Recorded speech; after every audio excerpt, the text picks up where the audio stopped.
Alright guys, Tactical Bit here. 5v5 we're going to talk about today. Rostermania rumours on hold for the time being. I'm going to try and do an episode on Sunday when more information has come to light, by which time I'll be on holiday in Italy for a couple of weeks, but I'll still do my best to bring out all the stuff as long as the internet allows for it. Today let's talk about 5v5. I was going to do like an unbiased overview, but to be honest, it's more fun to be opinionated. We can get a discussion going in the comment section below with any luck. And I didn't really find too many positives, so let's see what you think. Like if you enjoy, subscribe if you're new, all that good stuff, and let's get right into it. So first of all, we need to talk about why this has come up as a rumour. This is Dan Bunting at Treyarch. He did an interview a couple of months ago. He says up here about the new competitive system, and then down here, the killer. I think 5v5 will appeal to competitive players. So it seems like Dan Bunting is leaning in this direction. Also, this image come out. It's a crappy image, but it seems to show the CoD caster for Black Ops 4. You can see 5 players on either side. Now maybe they're just playing public matches, but you see how like the 5 players seems to fit perfectly into the gap. So firstly, I'll talk about the external problems, which is the issues outside of the game to do with organisations and teams. Then we'll talk about the internal problems that could actually create for gameplay itself. So firstly, the rich are going to get richer. An extra player for organisations to salary means that the richer organisations that can afford to salary an extra player are going to get the better players. Now the lower tier teams, they're going to be cast out, or they're going to really struggle to keep hold of 5 players on the team. They might have to lower their salary, in which case the bigger orgs who can pay a higher salary are just going to snap up all the top talent. Players will either earn less because teams will cut wages, or the big orgs will just poach all the best players, which is how I see it being. So your Phases, your Optics, your 100 Thieves, your Echo Fox, the top tier teams, and this rich guy's org. If you want to know more about that, see the last Rostermania Rumours video. So effectively what you'll get is a lot of big, stacked, powerhouse teams at the top of the table, and in the league you'll get like 4 or 5 teams that are at the top doing really well, and then you'll have at the bottom a lot of like 1 in 13, 1 in 14 teams struggling to even win series at the bottom. Competition in World War II, a lot of people would say was the highest it's ever been in Call of Duty, and a lot of people enjoyed to watch it. There was a lot of teams that could beat each other, a lot of teams that were in contention for winning championships. You stack the rosters on the big teams, which is what would happen in a 5v5 scenario, and all that competition goes away, or at least to some extent, and it's really like maybe you get 4 or 5 top teams that are battling out for the titles, and everyone else is battling for like top 6. Also, you get a lot less of the underdog Cinderella runs, such as E United at Atlanta 2017. 3 new guys, RC, Spastini and Gunless. They make a team that can take on Optic and win the whole championship. If that's the situation in 5v5, E United and Org with not as much money, their 5th player is not going to be as good as Optic's 5th player, and Optic would probably have won that series. So it's going to reduce the likelihood of underdog stories. Now some people say that it will give young players more of a chance, but the way I see it, Patrick Price seems to agree in this tweet. The top 2 organisations are just going to snap up all the best players of the top teams, and the lower tier organisations who can't afford as much are still going to hang on to the amateur type players. You're going to get a few amateurs that get a chance in pro teams, but it's not going to be any different to it is now as far as I can see. Now, expanding the league to 20 teams at 4v4 would have the same effect on giving amateur players more opportunities to get in the league than having a 16-team league at 5v5. It would still be 80 players, and in my opinion, it would be better in all other facets. So one argument I see a lot of is that other esports are having success at 5v5. If Call of Duty follows suit, it will have similar success. Now, just because CSGO, Rainbow Six, Dota, League of Legends play well at 5v5 doesn't mean that other esports, and of course sports for that matter, would also play well at 5v5. Different numbers of players are suited better to different games. CSGO, Rainbow Six, they work well at 5v5 because of the amount of lanes on the map and the pace of the game. Rocket League would be awful 5v5, there'd be people all over the place, it would be crazy. That works well at 3v3, Overwatch works at 6v6. Football, or soccer for the Americans, that's 11v11 of course. And one of the arguments would be that combining the player count will attract casuals to watch competitive more. I don't see how the player count will have that much impact. People will watch if there's an incentive to watch, or it's entertaining, ideally both. So the casual fans who are playing football or soccer in the park, they're using their jumpers as goalposts, there's no referee, they're playing it 4v4 with their mates, they're still going to go home at the weekend and watch the professional games 11v11, even if on their own they can't play at the same level. In the professional games, you have the referees, you have the proper sized goals, the game is fairer. That's effectively what we have in the same situation in Call of Duty, where public matches there's a lot of randomness, there's other factors. In competitive play, it's fairer, the stupid things are taken out of the game, and you get a better overall system. The fact that the amount of players is the same isn't enough incentive to make casual players watch the competitive play. The casual football fans who are playing it in their back garden 4v4, they're still going to watch the top tier games because they want to see what the best players and the best teams can do, and it's exciting to watch for a lot of people. So if Call of Duty goes down the route of making the game more exciting and giving people more incentives to watch, that's going to have a hell of a lot better difference on who's watching our game than just making the game 5v5 with the hope that casuals will be more interested. And also, let's not forget, this could drive away die-hard old-school fans from the game. 4v4 is the Call of Duty they know and love. It goes 5v5, it doesn't feel the same. A lot of fans are going to leave. I think we underestimate a lot as a community how many people actually watch. The Call of Duty competitive subreddit is blowing up by the day. We had 170,000 people watching the World Champs Grand Finals without opting in it. There's a lot of negatives that could potentially happen making it 5v5, dragging away our current fans. So this is another important point for makes. It would require large notice beforehand, which they already missed, and guaranteed 5v5 for the rest of CWL's lifetime.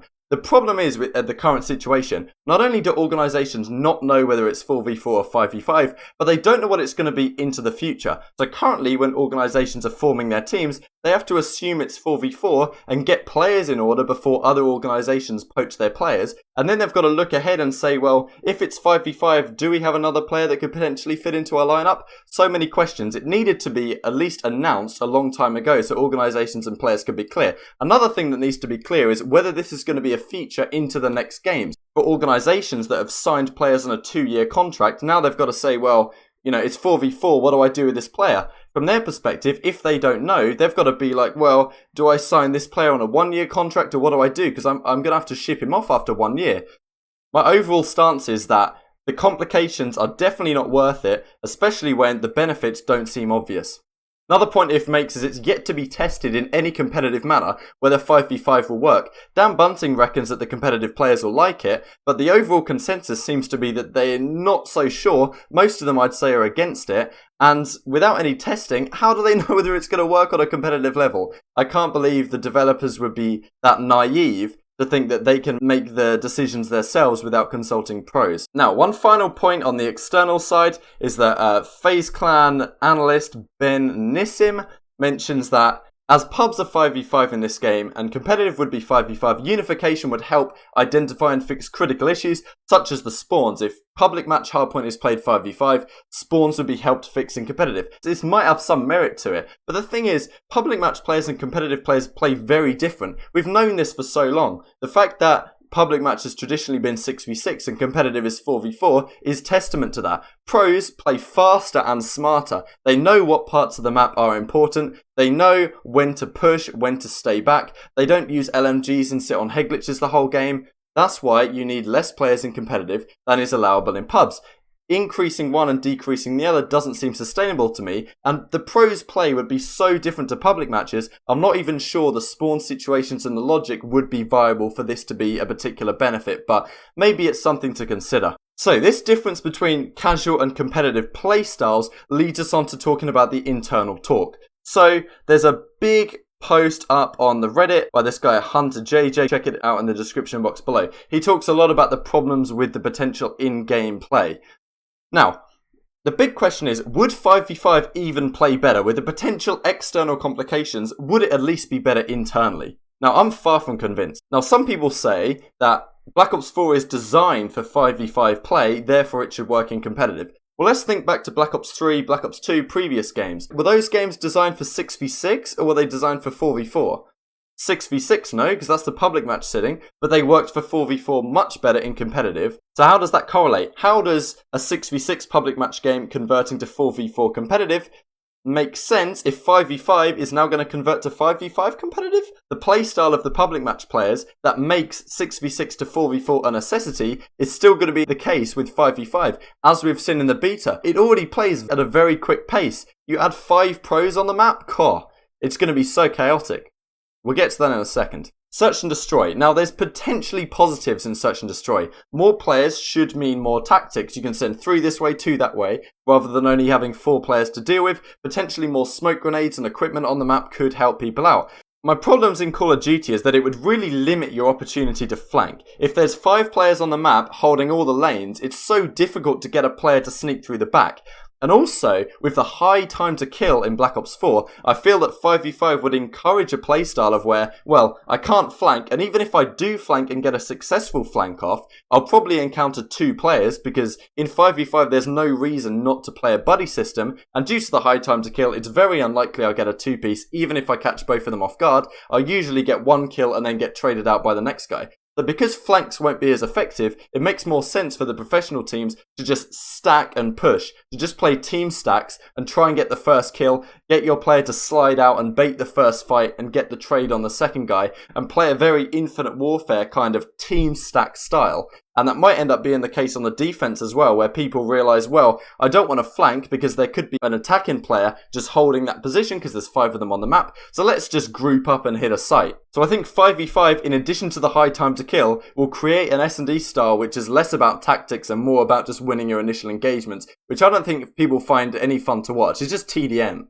Now, if Search and Destroy is going to be bad, respawn game modes are surely going to be even worse. 6v6 can work in Overwatch because it's one side of the map to the other. Your team is pushing towards the objective. Whereas in Hardpoint, you get the opportunity for players to spawn behind you if you're not careful. With 1 extra player to account for, there's 1 extra layer of complication, which will probably add an element of randomness and make the spawns even harder to predict than they already are in 4v4. 4v4 has worked so well in competitive Call of Duty for so long in our game modes. Where are the benefits that make this worth the justification to change?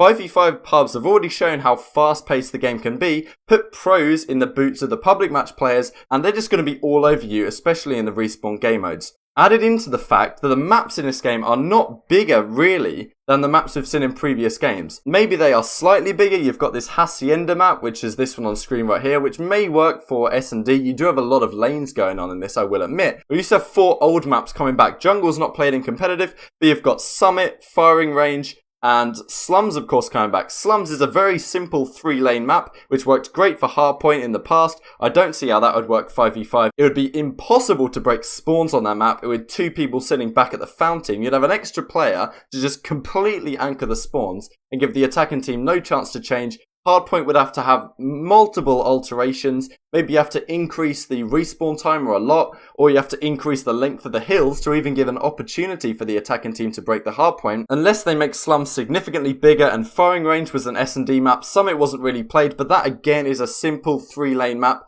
Traditional Call of Duty map that has worked so well in 4v4 competitive in the past. I don't see the justification to make the switch to 5v5. And I don't want to see you saying that I can't compare 5v5 pubs with what 5v5 competitive will be like, because if you do that with all the other Call of Duty games we've seen, this is created in a very similar vein as always. That has always been an appropriate comparison, so to say I'm comparing apples and oranges there, I think is disingenuous. And in addition, if you're going to say that and then you're also going to argue that Call of Duty would benefit at 5v5 because CSGO and Dota are 5v5, then who's really comparing apples and oranges here? So that's all I have to say on that. Hope you guys enjoyed. Like, comment, subscribe, all that good stuff. Hopefully we can get a discussion down in the comment section below. If you think I'm wrong, then feel free to try and change my mind. Thank you guys so much for watching, as always, and I'll see you next time.